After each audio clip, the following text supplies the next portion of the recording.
Hello, my name is CassAnaya. I'm the host of the Birthday Blog. This is an epic 366 episode, 7-year-long project. More later on how you can help. What we do is we highlight the historical, scientific, and cultural significance of your birthday. The best birthday, June the 5th. Event 1, year 70. Titus, seen here, he's Mr. Big Roman Nose guy. He and his Roman legions breached the middle wall in the siege of Jerusalem. 1257, Krakow, Poland becomes an official city. 1829, the HMS Pickle. Yes, the British named a ship of theirs Pickle. Captures an armed slave ship, Baladora, off the coast of Cuba. First of all, the name before it was named the Pickle was Sting. It was called the Sting. That's like 80,000 times better than Pickle. And this was not the only Pickle. There were 8 Pickles after that. They had 8 Pickle ships. All right. 1832, June Rebellion breaks out in Paris in an attempt to overthrow Louis Philippe. Now, this is the actual revolution that Les Miserables is centered around, not the actual French Revolution with all the cutting off of heads and everything. Les Miserables happens during this revolution. 1849, Denmark becomes a constitutional monarchy, so happy Constitution Day and Father's Day to all you Danes. 1851, Harriet Beecher Stowe's anti-slavery serial Uncle Tom's Cabin starts a 10-month run in the National Era abolitionist newspaper. Uncle Tom's Cabin was the best-selling novel of the 19th century, second only in book sales to the Bible. Uncle Tom is a race betrayer, a minstrelsy stock character. They would further propagate stereotypes, telling jokes that are only funny to racists for a very short-term game, because they are evil, dickless, unfunny bastards. Now, I am Mexican, so I can't really think of anyone who might fit this criteria of being an Uncle Tom. 1883, the first trip of the Orient Express takes off from Paris. Now, the Orient Express lasted until 2009, reportedly a victim of, quote, high-speed trains and cut-rate airlines, or was it murder?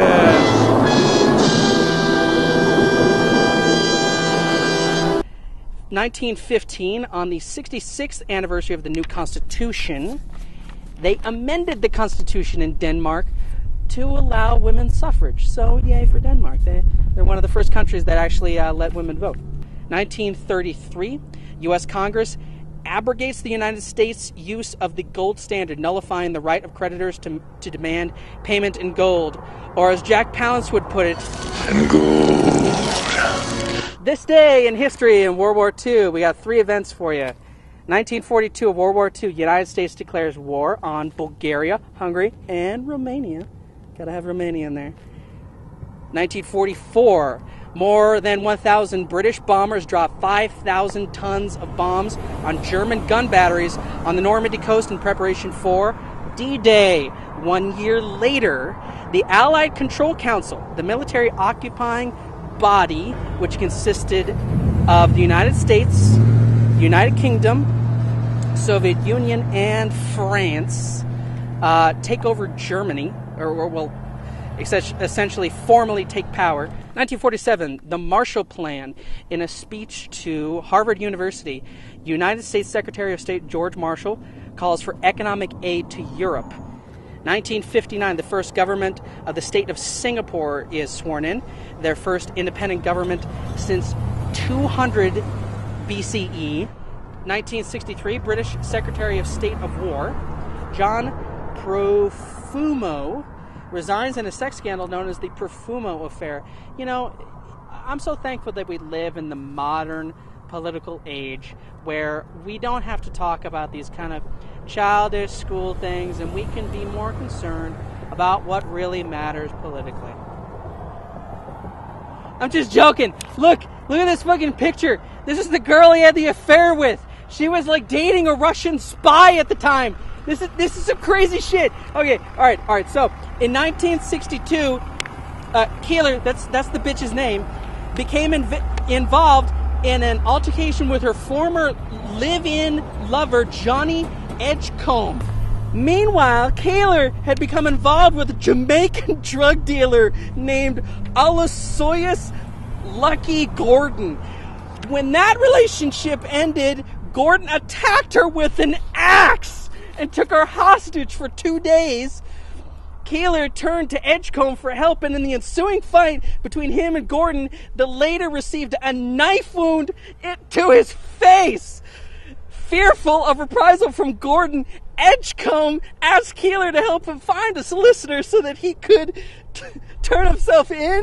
She refused and instead told him that she intended to give evidence against Edgecombe in court for wounding Gordon. As a result of her refusal, Edgecombe hatched a plot to murder Keeler.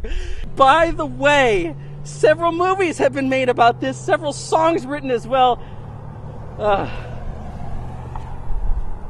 1967. The Six-Day War begins. The Israeli Air Force launches simultaneous preemptive attacks on the air forces of Egypt, Jordan, and Syria. 1976. Collapse of the Teton Dam in Idaho.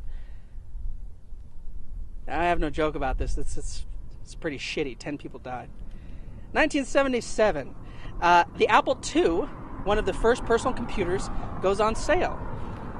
Same day, a bloodless coup in Seychelles. That's the 115 island nation north of Madagascar. This is known as their Liberation Day. 1984, Prime Minister of India, Indira Gandhi, orders an attack on the Golden Temple, the holiest site of the entire Sikh religion. Now this sucks from every single angle. She attacked because there was a suspected terrorist there. Possibly 600 people died, and most of the complex was damaged. It was just a crappy situation. Now, that seems depressing, but in 1989, this happened. This is Tankman, or the Unknown Rebel. You can't find this because in China because it's behind the Great Firewall of China, which also blocks porn. So, what kind of a life can you have without porn? 1995, the Bose-Einstein condensate is first created. What's the Bose-Einstein condensate? I don't know, but it's important. 2003, a severe heat wave across Pakistan and India reaches its peak as temperatures exceed 50 degrees centigrade or 122 degrees Fahrenheit. 2006, Serbia declares independence from the state union of Serbia and Montenegro. So happy birthday, Serbia. You're 5 years old now. I have socks that are older than you.